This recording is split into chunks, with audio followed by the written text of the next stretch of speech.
Go. Run. Alright. 8 and 9 are coordinate stuff. So 8 is find the coordinate of the intersection of the diagonals in a parallelogram, and I gave you the 4 coordinates. So it's a good thing we reviewed this today. Here's like A, B, C, D. In a parallelogram, or basically in any shape, you have to follow the points around the shape. So you can't just like crisscross where the letters go. So if it's A, B, C, D, B has to be next to A and it has to be next to C, like this. I want the intersection of the diagonals, which is that. So what do you know about the diagonals? Nope. Oh. I was going to say the answer, but...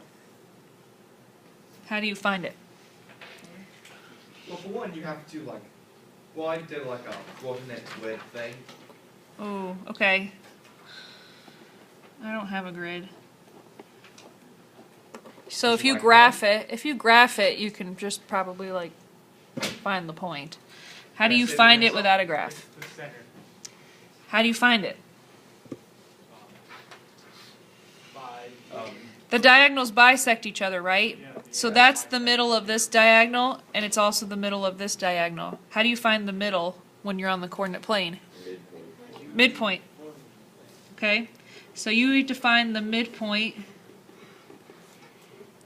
of BD,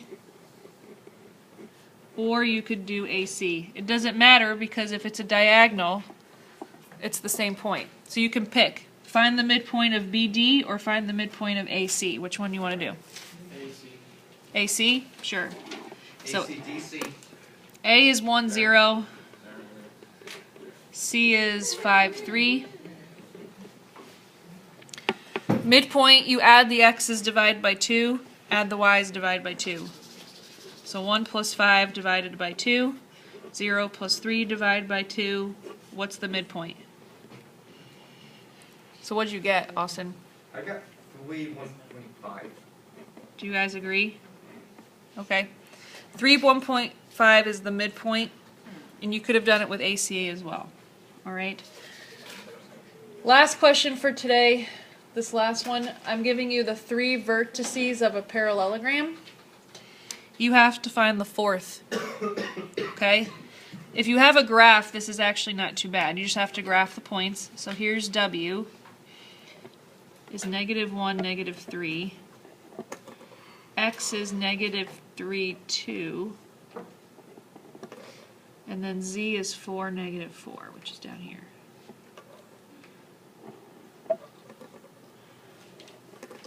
Okay. So that's all I got so far. Do we all agree that Y has to be somewhere up here? Is it 3-1? Yeah, boy. Is it 3-1?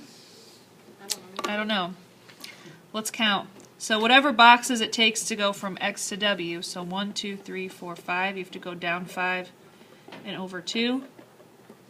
You should do the same thing to get from Y to Z. So let's work backwards. 1, 2, 1, 2, 3, 4, 5. Did you say 3-1 or 2-1? Is it 2? I think it's 2-1. Can anyone agree with that? Yeah, that's what I got. Fish.